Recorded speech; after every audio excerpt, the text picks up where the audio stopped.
This is Red and April off-grid. We are building our own home in the Arizona desert.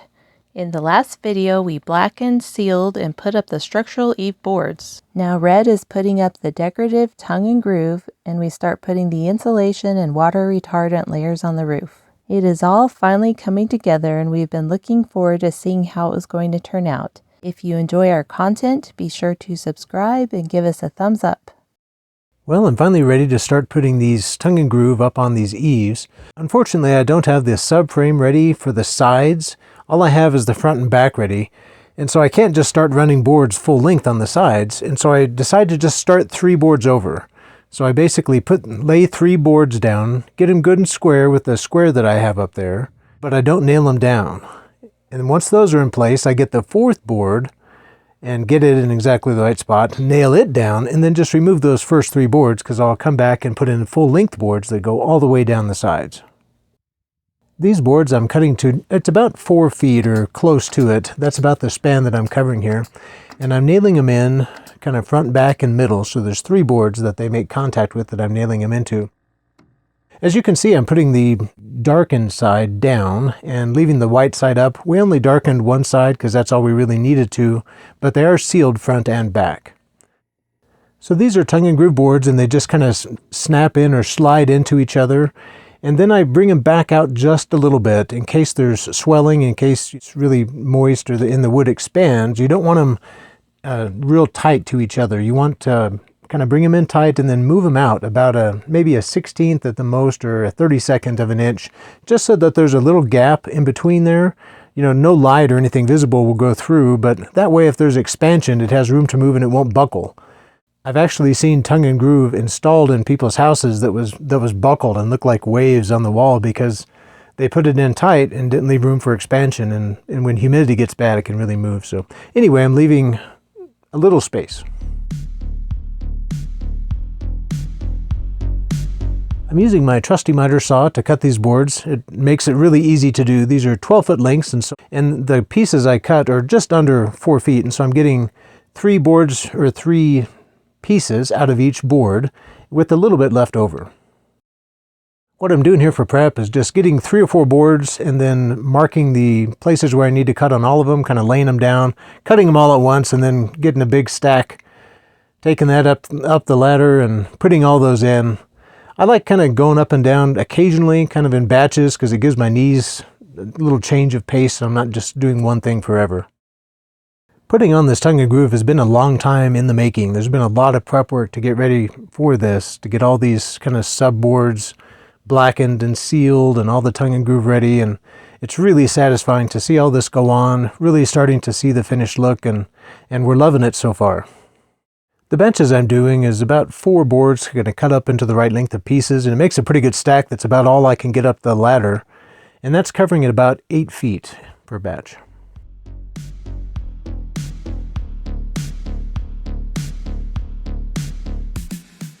I'm attaching these with a Hitachi 2-inch nailer. So Hitachi is the same brand as my big framing nailer that I was using earlier. Actually, they've changed the names now to Metabo, but it's the same brand. This is a Hitachi before they changed the name, but it's funny because the coloration is the same. It looks like the sister tool to the other one. Anyway, it's a great little nailer. I'm using 2-inch nails for this, so 2-inch with kind of a brad nail head. So the head goes in flush, but they're 2 inches long, so they get a lot of nice contact. One thing I'm having to be really careful though, when I'm nailing, that I nail in the center of the board and that they don't go crooked, otherwise they can kind of come through the side of the board and show from below. I'm cutting up another batch of boards here. As you can see, I'm getting quite the pile of scraps here. We had hoped that maybe those scraps would be big enough to cover the back part of the house, the eaves on that side. Unfortunately, they're not quite big enough. They're about 1 inch shy, so ended up having to use kind of fresh timber for those, but maybe we'll find a use for these for something else. But anyway, going up with another stack here.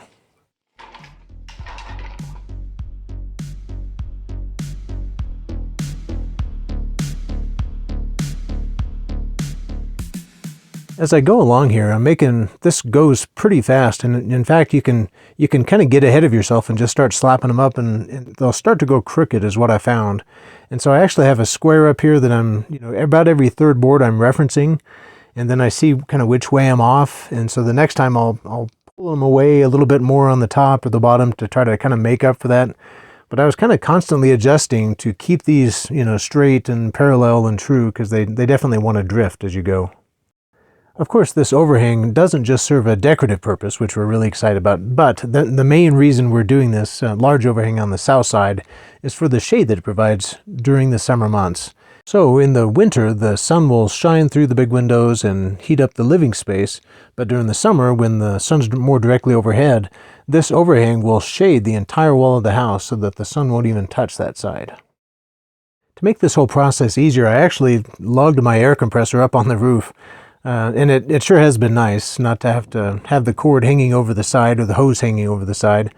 And then I had to prop up one side of the air compressor to make it level. Otherwise, it has some kind of an oil level sensor that'll auto shut off. So anyway, once I got it propped up and level, it's been working great, and it sure has been convenient. I'm working my way to the end of the house here, and since I can't go down that one side because those boards aren't ready, I had to stop 3 boards shy on this side as well. Well, I'm finally finishing up the front side here. Very satisfying, and it's really nice to see kind of the finished product, what it looks like from underneath here. Sure feels good to take the knee pads off after crawling around up here all day. And now I'm going down. As you can see, there's the south side, and that'll be my next. Working on the back of the house here. Of course, this is only about a foot overhang. These boards are, I think, 12.5 inches is what I'm having to cut them to. So I was able to get quite a few of them out of each full board length.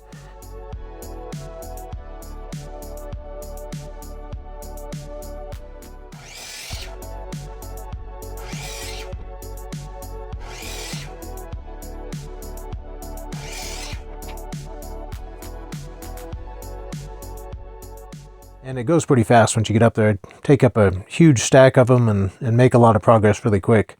And of course, since I can't start on the edge, I did the same thing on the bottom as I did on the top. I started 3 boards over and just started going across.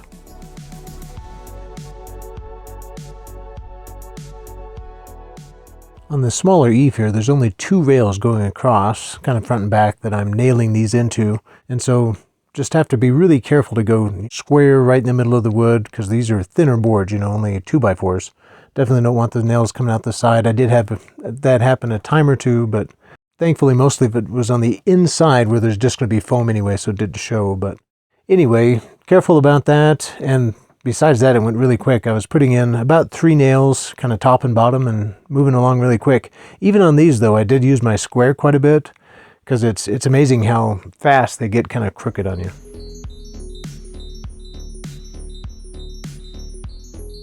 Well, this side overall was much easier and just took a fraction of the time it did on the south side of the house. And when I got done with that, I started working on kind of doing all the preparation work for those sideboards that I'm missing. Finally had all the product in and got these boards ripped, and now I'm blackening and sealing all these boards. So kind of had to go through the whole process again and get all these ready. These were long boards that I ripped to a certain height that made everything kind of match up height-wise. And once I get these in place, I'll be ready to put those final 3 pieces of tongue and groove on the sides that go all the way down.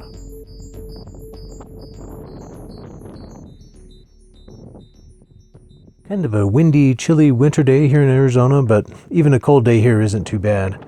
The sideboards are about done, and I'm about ready to get those up and start installing those. These rails on the side were a lot easier to install than the ones along the metal beam, since I don't have to go to metal. I didn't need metal brackets, and I was able just to screw everything in with the wood screws. I did take the time to pre-drill the holes that I'm screwing into so I don't split the wood, and all that worked out okay. And I'm just screwing them into all the purlin boards that are sticking out the sides here and making those rails. Most of these boards I just ripped 14-foot long 2x4s to make these, and so I just had a nice long stock that I could work with, and then I just took all that up on the roof and measured and cut everything up on the roof, and then installed it right there in place after I'd kind of sealed the edges.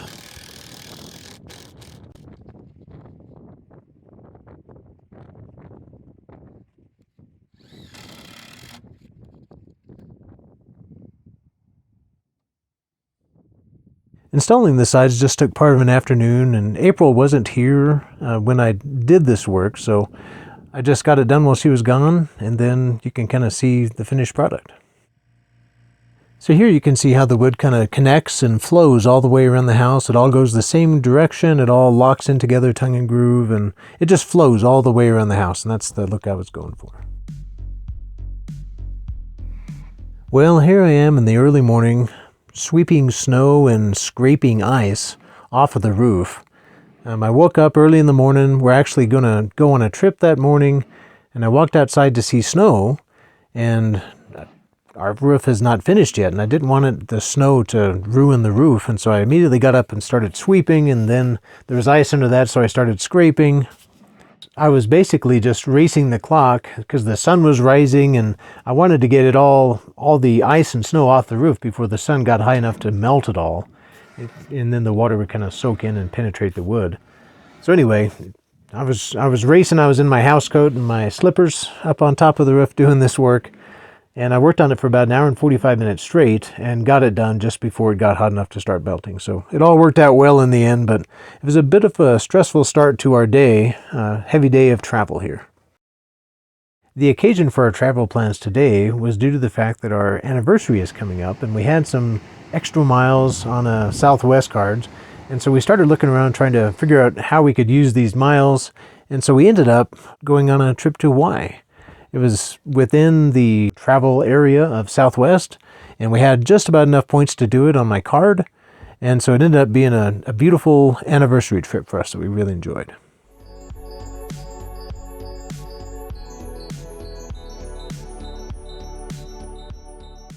Before we left for our trip and before the big snow and ice storm, April had got up and sealed all the joints. I was really happy about because it did get some moisture that day, and that the joints is kind of what takes the most damage during something like that. So anyway, she had it all sealed up nice before that happened. So when we came back, we got right started on the roof again. Definitely want to get the roof on before we get another rain event.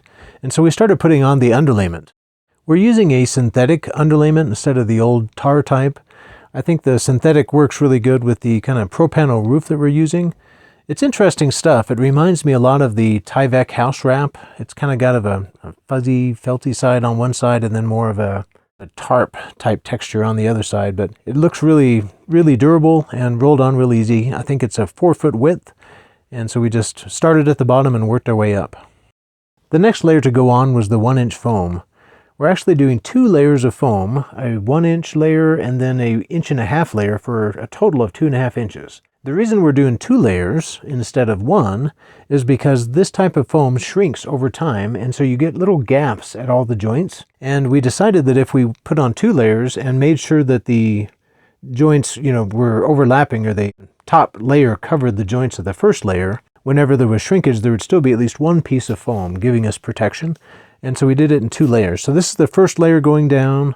It's 1 inch, and we were able to use, I think it was 1 3/4 nails that have the little green plastic washer that's really big, and those held it down really well. So the first day we were able to get the underlayment on and kind of the first layer of foam, at least all the full sheets. So the next day here, I'm starting bright and early, and I'm piecing in all the partial pieces. So we had to, cut several of them about in half or a little less to finish up one side, and then there was about 2.5 inches missing along the top that I had to cut little strips for to fill in those gaps as well. To cut this foam, I'm using a Sawzall with a special foam blade that April researched and ordered, and man, it really works awesome. It looks kind of like a knife. It's an interesting looking blade. I've never seen one like it. But it goes through this foam like butter, and it doesn't make a mess. It doesn't leave the little fuzzy bits everywhere. And so it was really nice to use. It worked perfect. So we're finishing up that kind of little 2.5-inch piece all along the top, and that buttoned it up real well. The next layer we're putting on is actually a layer of house wrap. So this is kind of the Lowe's brand house wrap. It comes in a 9-foot tall roll. So we were able to cover this in 3 strips, everything except for that top overhang at the top. And then we actually put on one last piece of underlayment, that gray underlayment, and had it overlap the last piece of house wrap that we put on, so that we kind of had everything overlapping and all flowing downhill for that entire layer. So with this house wrap, we're covering the entire width of the house, including the side eaves. So it goes from one side eave all the way across, even though there's different levels there. So right now, since we still need to put another piece of 1.5" foam on, it kind of dips down for the most of the house and then comes back up at the eaves. It was kind of tricky working with these different elevations, especially in the corners of the house where you meet kind of the side and the top or the bottom eaves. So we kind of had to, nail it into the side and then also to the base and try to, take the slack out of it so it wasn't all wrinkled. But we figured it out, but it took a little bit of time. And this is the last layer that we're putting on the top that overlaps the house wrap. For this last layer, we're using the underlayment again, and it does go over the house wrap, but at the kind of leading edge of the roof, we're actually bending it over and nailing it into the side, so it's really held on well. We're also kind of doubling the material over, and then nailing through 2 layers in order to give it the most wind resistance against ripping in these high windy conditions that we have. Thank you all so much for watching. Please join us again next time. In the next video, we'll be finishing up all the layers and getting ready for the metal roofing.